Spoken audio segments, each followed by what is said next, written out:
Good morning, everybody. I welcome you on behalf of ANZAWR 2021. I'm Dr. Jignesh Gandhi from Mumbai, India, and we are presenting today you an interesting panel discussion on mesh explantation. I have with me eminent panelists and chairpersons who are going to share their wisdom, thoughts, and going to give you good take-home messages. We have no conflicts of interest in this panel discussion apart from being of a pure educational value. I welcome my chairpersons, Dr. Rod Jacobs from Australia, Dr. Jyotsna Kulkarni from Pune, India, Dr. Hiroshi Hirokawa, who is from Japan, a senior GI laparoscopic surgeon. My panelists for today are, to begin with, is Dr. Rahul Mahadat, who is a senior GI laparoscopic surgeon from Dombivli, Mumbai, India. Hello, good morning, everybody. I thank you, Dr. Jignesh Gandhi and ANZAWR Organizing Committee for giving me this opportunity to being a panelist for this quite interesting topic of mesh explantation. My next panelist is Dr. J.S. Rajkumar, a senior GI laparoscopic surgeon from the United Arab Emirates. Hello, Jignesh. Really looking forward to this very interesting discussion. And I'd like to thank the ANZAWR Organizing Committee too. Everyone's horror, everyone's nightmare is a mesh explant. And I think a lot of good carry-home messages will surface at the end of this discussion, put together by Dr. Jignesh. My third panelist is Dr. Rajesh Srivastava, a senior GI laparoscopic surgeon from Vapi, Gujarat, India. Thank you, Dr. Jignesh and ANZAWR Organizing Committee for having me here. Definitely, it is going to be a very interesting session and looking forward for it. Thank you. And we also have a physician with us, more of an ID specialist and a chest physician, senior consultant from Jaslok Hospital and Global Hospital, Mumbai, my dear friend, Dr. Samir. Dr. Samir Garde, would you like to say something? Thank you so much for inviting me for this discussion. Thank you so much, everybody on the panel. So when I started off with this topic to prepare for the panel discussion, and I was on the PubMed, if you see the search words mesh explantation and groin, I got about 12 results. But when I put in the word mesh explantation and incisional hernia, it was almost about 4 to 5 times. What it means is that probably we are explanting more meshes in incisional hernia compared to a groin hernia, or whether the groin hernias are getting explanted, but they're not reported in the literature. So particular case, Dr. Rahul, this was a young gentleman who had open Liechtenstein repair a few weeks back. And then on, he came with this pus discharge from the wound, which the surgeon explored again, after which he was symptomatically better. But again, he came back with this particular thing. And you can see here that there is another pus pointing over there. Now, how would you proceed in this particular patient? Now, regarding this particular patient, this patient was operated a few weeks back. And after that, the local exploration has been done. And still, there is a pustule is there, and which suggests that there is an infection still inside. So in this case, I will go for the imaging modalities for this particular patient. I'll think of my imaging modalities like CT scan. And if the frank pus or liquid pus is there, and if the local examination shows that there is a lot of fluid inside, then in that case, to know the extent of the fluid and the plane in which it is accumulated, I need to go for the MRI scan as well. So as you rightly said, if you have more fluid, MRI is always better than a CT scan. CT scan also tells you about the solid component. So this particular image is going to show you, Rahul, the CT scan. Please watch it very carefully.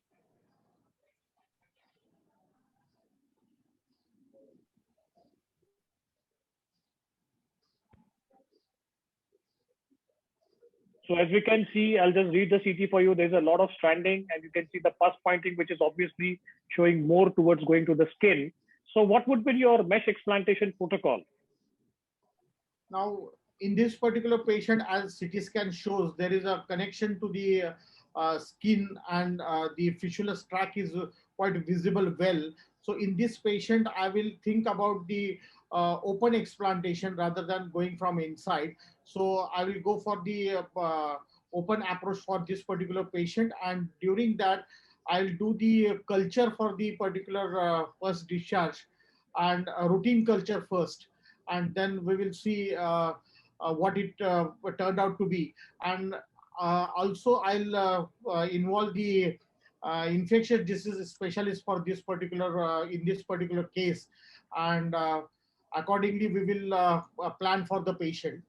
And secondly, while doing the explantation as well, in that case, what I will do is I'll go from the normal area, or you can say a virgin area, from where I should start for explantation of this particular process. The incision should be from the away from the actual infected part, and then I start from the normal side towards the infected side. They're doing the dissection, and during that, the adhesiolysis is there with GI involvement or without GI involvement, I need to see for that. But in this particular case, there is the CT scan shows there is no involvement of a bowel as such. So there is hardly any necessity of the adhesiolysis in this particular patient. So okay. So as you have rightly mentioned, Rahul, pre-op optimization, sending deep cultures involving an ID specialist. You rightly mentioned that you will see whether it's a communication with the bowel or no, and you will have a pedicalized approach, which is mentioned in the literature, where you go from an easier area and then go to the difficult area, so that it becomes less messier when you start with that. Absolutely well taken points, Dr. Rahul. Dr. Rajesh, what are the reasons for explant of any particular mesh? Why do we explant a mesh? Or what is your experience in your practice? As per literature, as per literature, the most common region is pain, that is inguinodynia. Next to the list is mesh infection that can range from simple pus formation to discharging sinus. Other causes are there can be recurrence or complications of migration, like migration into bladder, bowel, or scrotum. Less common regions can be numbness, neuralgia, and other mesh-related issues. Right. So as you rightly mentioned, top on the list usually is the pain for which the mesh are explanted. Infection can be as simple as sinus or pus formation, as we saw the case earlier, which Dr. Rahul was talking about. And sometimes you can have migration also. So why do we tend to remove the mesh? So if you see this article, would you like to say something about this, Dr. Rajesh? Yeah, it's the same, probably what I have mentioned. Yes. These are the points. These are the regions for which we explant the mesh: infection, recurrence, pain, numbness, neuralgia, and mesh-related reactions. Right. So if you see the mesh spectrum as a whole in the abdomen and in the groin, 70% of the explantation of the mesh are from the pelvic area. That is what this paper rightly pointed out. The pain was one of the key indicators in this, followed by infection, and then, as you mentioned, recurrence. So these are, some of the anecdotal cases. You can see the mesh has migrated not only into the bowel, but it has gone into the ileum. Even 11 years, you can see almost a decade later, there's a picture where you can see the mesh has expanded and gone into the groin. I'm sure Dr. Rajesh is also going to talk about today in this particular meeting about his own case, which was referred to him, where the mesh had migrated into the bladder. And I remember still a case which was reported in one of the international meetings, that the patient was operated for a hernia plug. And next day, the patient said that he had a crunchy feeling in the scrotum. And that crunchy feeling was nothing but the migration of the mesh plug into the scrotum. Dr. Rajkumar, are there any predictors for explanting a mesh? So can we predict which patients or what kind of group subset is likely to have explantation higher than a normal population? Right. So the larger polyfibrillar polyester meshes and heavyweight polypropylene meshes like the PTFE meshes, which are not much used these days, they have a much higher tendency to eventually be explanted. And there's good data from Skandalakis et al. Saying that the gaps between these PTFE or Gore-Tex or Dacron meshes, for example, are so small that they allow bacteria to go inside, but the gaps don't allow the white cells to chase the bacteria. MRSA colonization of the nose and a previous history of MRSA colonization is worryingly, increasingly showing up as a factor that will predict a mesh explant. Indeed, I'm worrying. I think all of us should start doing routine MRSA for our patients before every hernia, which is not my practice so far. Of course, smokers who are smoking to within 30 days of a hernia operation also run a high risk of having a mesh infection. So, I mean, these three are definite, at least level 2 evidence. And some meshes, like the polyester or multifilament meshes have a higher tendency to form sinuses and therefore will eventually require explantation because the sinus will be going into multiple areas of the mesh. Otherwise, Right. broadly, we try not to explant. Right. So, you've rightly listed out. Yes, Dr. Rajkumar, you wanted to add something. Sorry, I missed you on that, sorry. Do you want to add any other thing, or these are your indicators what to mention? I think these, and for this reason, I tend to ask them not to smoke for 30 days, and I tend to use only lightweight macroporous meshes. But I must confess, I'm not doing routine MRSA colonization, checking for everybody. I wonder if anybody else in our group is. Maybe we should start doing that. So just a quick word on the smoking. There are centers which are doing nicotine levels of the patients preoperatively. Some of them are doing it actively. Some of them have given up, setting in a protocol. Essentially, for the postgraduates who are watching this particular segment, the conversion of type 3 to type 1 collagen, which usually happens at around 21 days, is what gets affected in smokers. Plus, smokers also have end arthritis, and that is the reason it makes them more prone for formation of an ischemic zone, and then you can have explantation. So if you see a mesh today, what happens after the mesh has been put into the body, we have foreign body reaction, and there is a protein absorption at the surface of the mesh. The inflammatory cells, specifically the macrophages, get converted to foreign body giant cells, and these foreign body giant cells now form foreign body granulomas along the filaments. So it is something going wrong along with this in terms of the type of the mesh. As you rightly mentioned, the make of the mesh, the porosity of the mesh, and the elasticity of the mesh. So all these things contribute together in terms of the predictors in which the mesh can get explanted. Prahul, if at all you decide to explant a mesh, would you like to do it partial or complete? So what are the pros and cons about this particular aspect?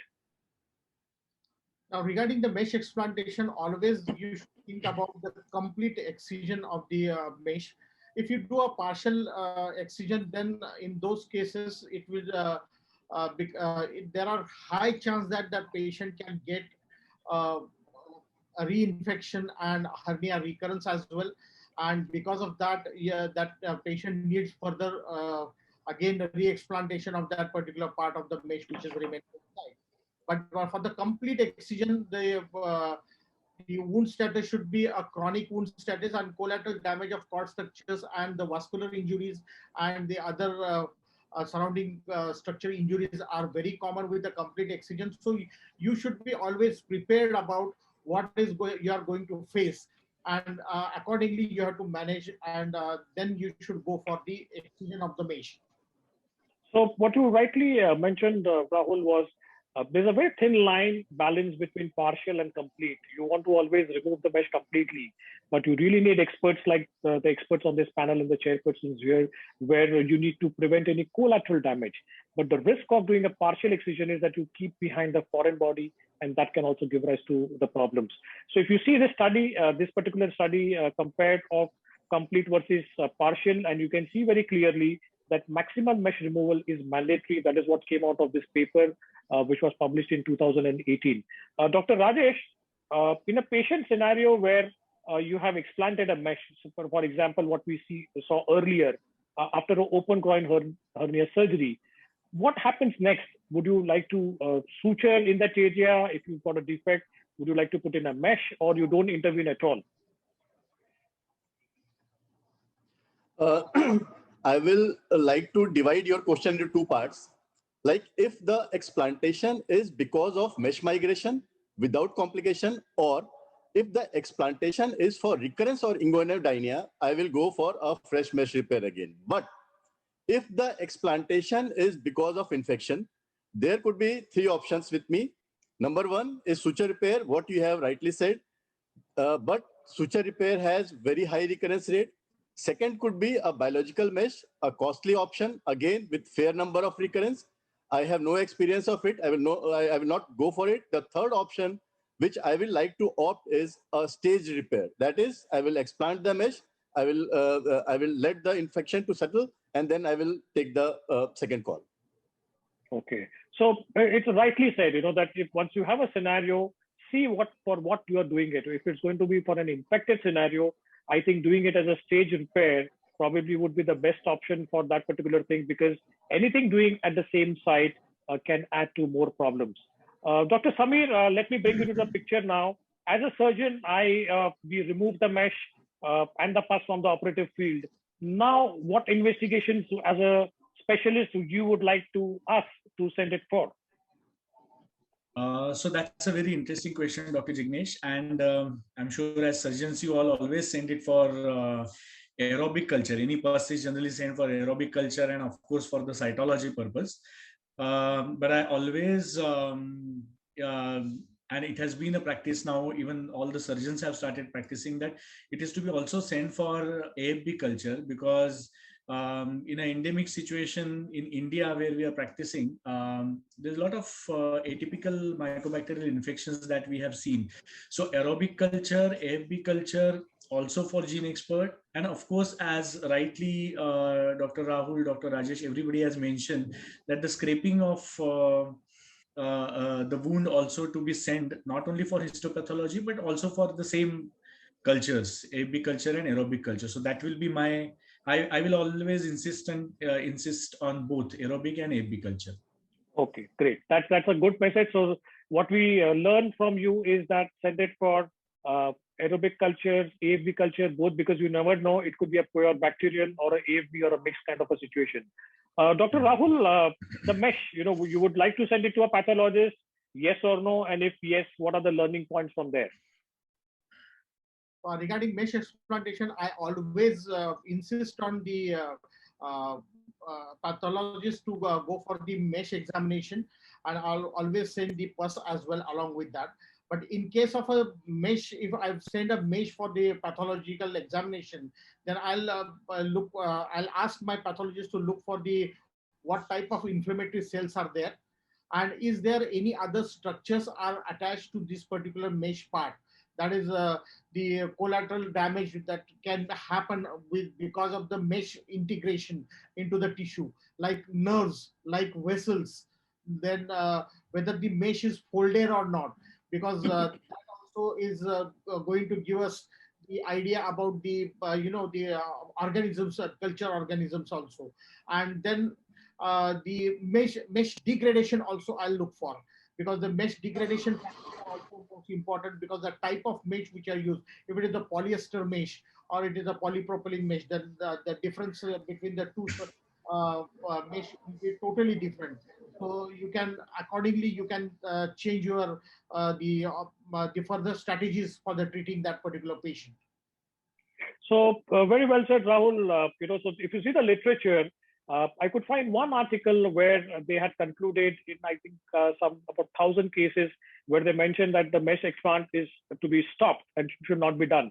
But I feel that as surgeons, we are always learning. It's an evolving science, and so much of information which you give, because today in an era of a medical legal case, especially the situation which Dr. Rahul mentioned about collateral damage, we are sure that you're not dealing with any cord structures or anything which is a tubular organ which has come up or some tissue related to it. So, and plus also about the mesh folding, because we all know today that the explantation of the mesh or the migration of the mesh begins from folding. So I think rightly sum up all the points. So this is what you will see, that in 75% of the meshes, explantation happens in first 3 years, and 5% of all the implanted mesh get explanted. So these are the statistics. For a lot of postgraduates who are here, they should be knowing about these numbers. It's very, very important for them when they give the exams. And typically it is the type 3 to type 1 ratio, which is altered in 70% of the cases. So it's not only the surgeon who is always at fault. There's a patient factor where the type 3 to type 1 collagen from immature to mature is affected in 70% of patients where you have recurrence. Because of this, the periprosthetic area gets weakened, and then smoking, as we rightly earlier mentioned by Dr. Rajkumar, that how it affects also the explantation of the mesh. Having said that, let's move on to the next case, Dr. Rajkumar. This was a gentleman who had a right-sided laparoscopic E-tip groin hernia repair done about a year back for a large inguinal omentocele. He was fine, and then just recently he came back with fever, high-grade fever, pain in the right groin. He had tenderness and fluctuation in that area locally. This was a laparoscopic repair, but the patient had pain in the groin area region how would you proceed? So undoubtedly, with this kind of presentation, I will get a few basic tests like a CVC and a CRP and a ProCal. And once that confirms it, I will then move on to a CT scan. As was nicely said by Dr. Rahul, a CT is useful because not only can we confirm the diagnosis, we can also check out whether bowel is involved, which is always a worry in such patients. And actually, CT. So this is a CT. So this is a CT scan of the patient, Dr. Rajkumar. As we keep coming down in the groin, we earlier talked about the leading point, whether the leading point is intraperitoneal or the leading point is outside. And as I come down, you can see a few tags there. That's a collection there, and now you can see it's a whole bunch of subcutaneous collection there, and it's pointing towards the skin. So now what? So this is a very nice thing that you said, that once when you have a lead point, it means that there is one continuous infective tract going from the skin all the way up to the mesh and the tags. And it makes sense based on the CT to approach it from the lead point. Undoubtedly, such a big infection with a mesh, I would go in for a mesh explantation. Without doubt, I would not try to save the mesh. I would certainly make use of the lead point and try from the cutaneous approach, from the open approach. In this CT, as far as I saw, there was not the major bowel involvement, but if the bowel is stuck, then I like to choose the hybrid approach, where laparoscopically I'm able to make sure there's no bowel that's coming along with it, or separated the mesh from the bowel or from the omentum in such cases. And of course, I would take some precautions during the explant, ensure that I remove all the tackers that I saw on the CT, as much of the mesh as possible, make sure that we're not removing bowel and not doing collateral damage. So that is how I would. Excellent. I think very, very good points. Removal of the mesh in toto, following the lead point, as you rightly said, and if required, go for a hybrid approach. So the lead pointer is the main thing, and as you rightly pointed out, this particular thing had an abscess pointing toward the skin. So you can see here that the entire mesh has come out along with all the tackers which had been put into, and this was the debris which was removed. And obviously post-explantation, we follow the protocol we just discussed earlier, what to do next. Dr. Samir, this particular patient had reports which were showing MSSA with a positive culture, but the AFB and atypical were negative. So how do you proceed? Correct. Now, so basically, an indoor patient, MSSA generally is a good scenario. You have a good choice of antibiotics, generally piperacillin group of antibiotics like amoxiclav, piperacillin tazobactam, clindamycin, levofloxacin, and also linezolid, of course. So, I cannot say that, okay, you give it only for 7 days or 14 days. It has to be a tailor-made approach for each patient, depending on the kind of infection he has faced. So we can, since this patient was hospitalized, we can begin with IV amoxiclav along with oral or IV linezolid, and which can be continued in the oral form, of course. And then looking at the patient's wound and the fever and the pain and overall clinical recovery, I think one can take a call whether you want to give it for total of 10 days or 14 days or sometimes even 3 weeks of antibiotics may be necessary in such an individual. But generally 2 weeks of antibiotics should be a good call. But a combination of antibiotics is always recommended, not a single antibiotic. Perfect. So this is a one case scenario, as we rightly pointed out, that it's a non-AFB or a non-atypical. So not that everything what you get would be an atypical or an AFB, especially in a history like this, when it is after 1 year. You rightly mentioned now that you should have a patient-based approach and just treat the bacterial infection, and that is what was done in this patient, and he recovered from that, and the patient became all right. So these are again some of the clinical dilemmas. It's very difficult, as all of you know, to predict whether it is a surgical site infection versus a mesh infection after an open groin hernia surgery. So there's a paper which talks about that in details, which was just published in Hernia in 2020. So that's always a diagnostic challenge for the patients. Dr. Rajesh, now let me come to you with another patient, a story of a young boy who had undergone an open groin hernia surgery. 3 months post-surgery, he had a wound discharge. and he was given antibiotics for the discharge. There was no response, and then the surgeon ultimately decided that he wants to explant the mesh. But what he actually did was at that time that he put in a new mesh.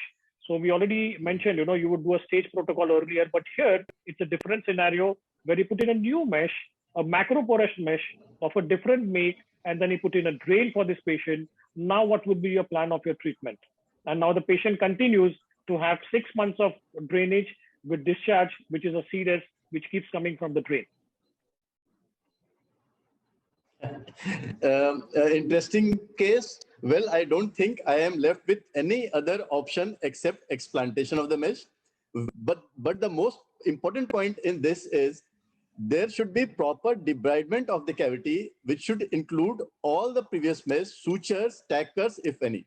And of course, as I said earlier, I will go for a stage repair if everything gets settled. Absolutely. So what you rightly mentioned is, we follow the practical problem of, what we see in malignancy. Don't even leave the drain site intact, because what is happening is you're taking all the organisms there from a fresh point of the skin. And as Dr. Rajesh rightly mentioned, was the mesh was explanted.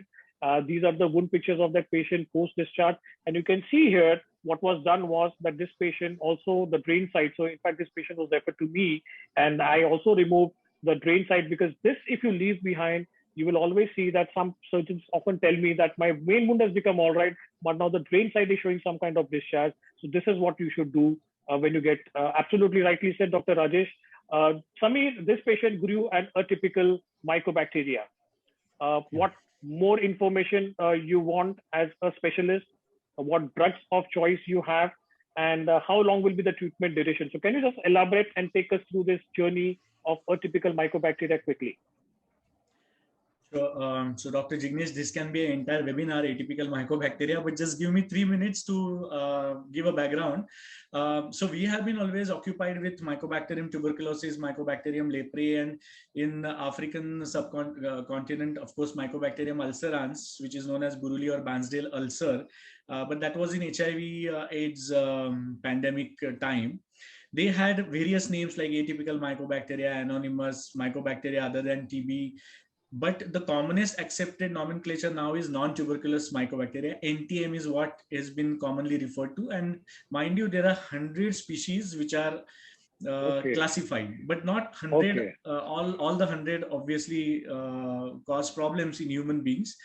But if you see, interestingly, the origin of the source of, and we have learned all this in our medical school, that right from soil to water to droppings of bird and animals to water bodies, these are ubiquitous. Even if you open the tap water, for that matter, even in the OT where we are washing up for a case, that tap water also can harbor, and which is a common story. It is not very uncommon to have, but they are commensal. They are not pathogenic at that particular point of time. But in a case where you showed this boy where he suffered, obviously it became pathogenic because of maybe the chronicity of that foreign body insult and overall immunity of the patient and so many other factors. Obviously, you have sent the material, the pus and the tissue for culture, AB culture, which is generally grown. LG medium, of course, nobody uses now because it takes a lot of time for the culture to happen. Liquid medium or backtake is what we are usually looking for. Now, if you remember our second MBBS microbiology, this Rinian's classification, this is a gold standard as far as classifying atypical mycobacteria are concerned. Those which take more than 7 days to grow are called as slow growers. And interestingly, you will not have any susceptibility report coming in for this. So if you ask the microbiologist that, okay, which medicines do I give, then there is no susceptibility happening for these. These kits are either very rarely available, or they are more of research purpose than for routine clinical practice. But for those species like Mycobacterium fortuitum or abscessus or cheloni, which grow very fast, less than 7 days, then you have a a spectrum of antibiotics or antibacterials that are available. The commonest atypical mycobacteria which cause infection in humans are Mycobacterium avium intracellular complex, but that's more in pulmonary atypical mycobacteriosis. Okay. Rapid growers, as we just saw, which is a common occurrence in cases like this, what you just showed, and of course, Mycobacterium kansasi. In skin and soft tissue infections, it has been commonly seen that Fortuitum, Abscessus, Marinum, Cheloni. So rapid growers and rapid growth, they dominate this domain of skin and soft tissue infections. And not only in hernia surgeries, but also in cardiac bypass, sometimes the sternal wound is not healing. Sternal wounds, yes. But yes. That's classically has been seen.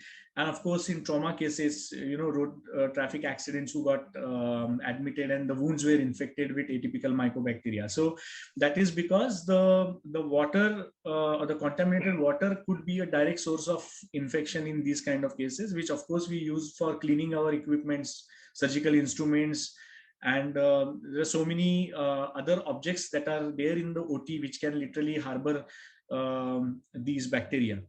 And as far as treatment options are concerned, I'm not going into treatment of pulmonary, but let's stick to this particular case. He can be treated on OPD basis. So obviously, amikacin, his wound looks good, so we can avoid giving amikacin because it will be intramuscular for at least 60 to 90 injections of amikacin. Tobramycin is a inhaled or nebulized aminoglycoside, so that is meant for pulmonary atypical mycobacteriosis. Cefoxitin is not available in India, so we are left with clarithromycin, linezolid, moxifloxacin, and cotrimoxazole. And if the patient does not have a history of any allergic reaction to sulfa drugs, then yes, we can use cotrimoxazole. Otherwise, a combination of clarithrol, linezolid, and moxi is a good combination. There are no specific guidelines of how many months one should use it, but if you refer to certain textbooks, they say anything between 6 to 8 months, at times even 12 months of treatment has been offered to the patient. And again, it has to be a case-based approach depending on how the wound is healing, how the pus is receding, and overall, how is the patient's response to the treatment. Perfect. I think very nicely mentioned in a nutshell. So the duration of the treatment depends on the clinical picture. It is, I think, the volume of the inoculum which goes inside, that is what decides. Very nicely summarized. Rahul, let's move through. We've got less time now. So 60-year-old gentleman, bilateral TP done. He came with a pain in the groin after a couple of years with fever, pus aspirated, and it showed culture was positive on the growth. And there was a major collection. So this is on the CT scan, you can see. So as I scroll down, you will see that this patient had a major intraperitoneal collection. So again, for everyone who is watching the lead point, now here you can see the lead point is more, everything is intraperitoneal. We are seeing hardly anything on the surface. So how would you proceed, Rahul, quickly, and what exactly was done? Because I'm sure this patient was referred to you, so you can explain us better and tell us the key features. Thank you. This patient was operated by me, and this patient was, we have done the mesh explantation by laparoscopic method only, and we did here the TAP procedure, TAPP procedure.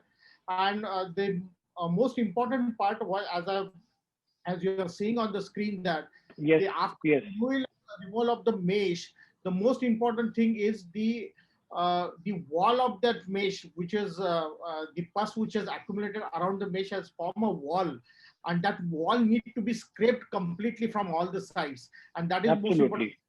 This scrap material we have to send for the culture sensitivity and mainly for the atypical mycobacterial culture.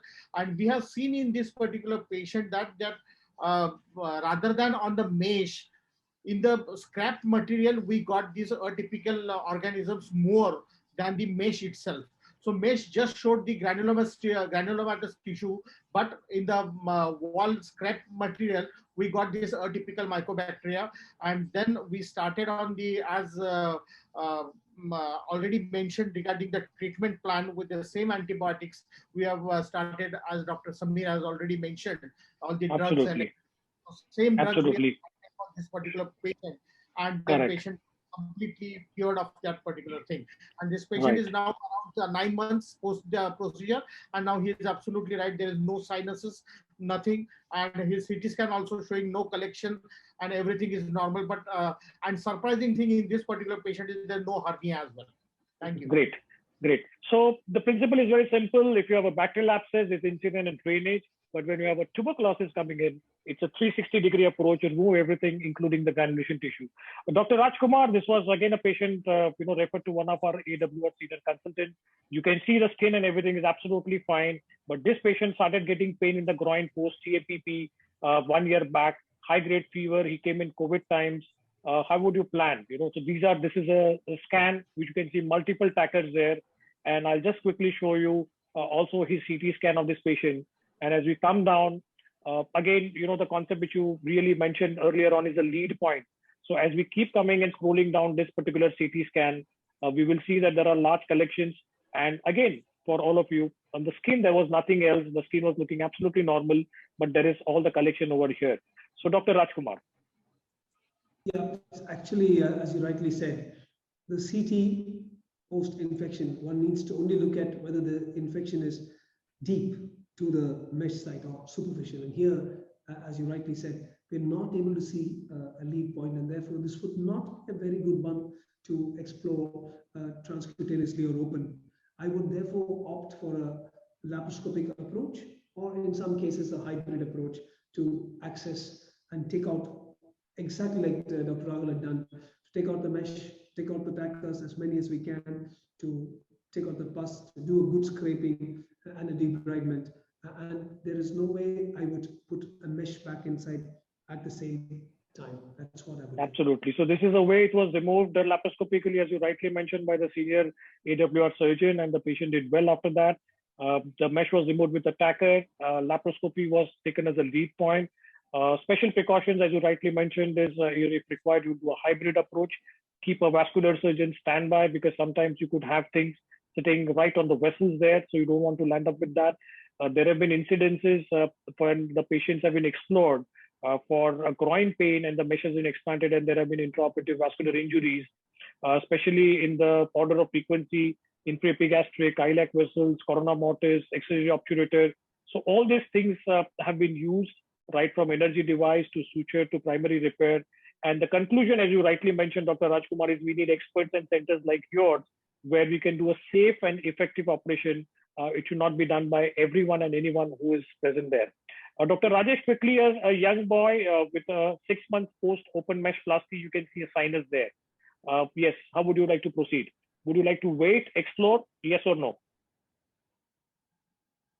See, as it is a 6 month post-op case, I feel all the possible conservative investigations and treatment must have been done.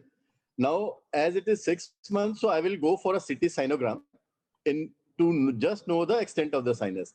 Now, had it been a superficial sinus, the chances are low. I will excise it. Otherwise, if the sinus is going up to mesh, it is 6 months, you have to expand the mesh.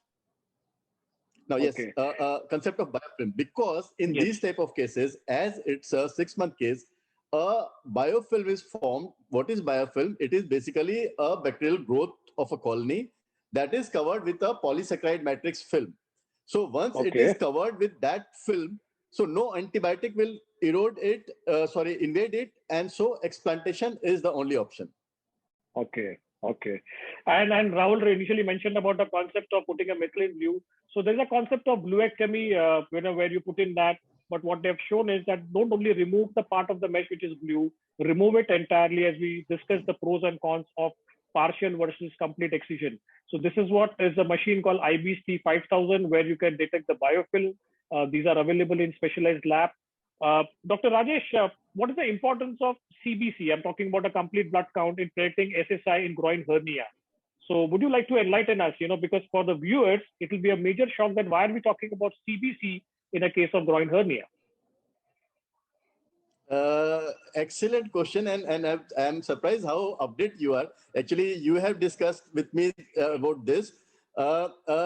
Actually, there is a paper, very recent paper, probably of this March only, where yes, 2 months back, 2 months March back, 2021, 2 months back, and where they have shown that if the neutrophil lymphocyte ratio is high, or if the platelet lymphocyte ratio is high, the chances of SSI is much more than in normal situation. So interesting paper, and yeah. So I think it's such a nice paper which tells us, so the platelet lymphocyte ratio and the neutrophil lymphocyte ratio has been there for a while, but we are slowly adapting these parameters to our groin hernia surgery. And there is something which is known as a neutrophil lymphocyte ratio stressometer. So if you fall into this category, by doing that ratio, then you have a higher chance that your patient, and it's a very highly sensitive test. I'm sure we will start looking at the CBC report from tomorrow, so that we know and we can predict whether our patient falls into the high risk group or the low risk group. So all of you have been excellent today. I think we've gone through the panel discussion very well. I think the way the future is going to be carved with whatever we learned today is we might have something like a coating of the mesh available, like for the sutures, maybe with local antibiotics or with triclosan. We get so many materials available today. And there's also an interesting concept of M2 macrophages coated mesh. So this research is also going on in a big way, where M2 macrophages, which are supposed to be anti-inflammatory, are being produced, and they are being used to coat the mesh, because this is a future where we will have probably no explantation, and probably this kind of a panel discussion will be extinct. Just to summarize and take some messages from each one of you who have given your excellent time and efforts here. The first thing is what we discussed about, that mesh infection and explantation go hand in hand. Let us accept that very, very clearly. You have an infection, there's a likely possibility that you're going to explant the mesh. Having known that you have that situation, we know that something has gone wrong with the mesh tissue interaction. Remember that if you have a patient for a mesh surgery after a groin hernia surgery, you have to follow for at least 2 years to say that you are away from explant or any kind of complication, because that is where the maturation phase ends. Dr. Rajesh clearly told us about the polysaccharide complex. The once you have a biofilm, no matter what antibiotic you're going to go, it's not going to reach there. And study the explanted mesh, as Rahul clearly mentioned, because there are so many things we learn from that explanted mesh whenever it comes to. And finally, whenever you have the treatment, Dr. Rajkumar clearly mentioned, look at the lead point, because imaging is the key. Microbiology is what is essential. Samir told us and took us through the various sources, like the water. It was a simple thing, like the overhead water tank, which could be a source of an atypical mycobacterium. And how does one study that species? Importance of the rapid growers, what he mentioned, was absolutely the key to this. So I thank all of you for your very, very well attended session, each one of you at the delegate and ANZAWR. I'm sure this panel discussion will definitely bring in a lot of things to change your practice. Thank you, chairpersons, Rod Jacobs, Josa Kulkarni, and Dr. Hiroshi Hirokawa. We will be happy to have your expert points at the end of the session. And my humble thanks to each one of you panelists. Thank you very much. Thank you very much. Very nicely done, Dr. Jignesh. Very nice. Thank you, sir. Thank you. Thank you very much. Thank you.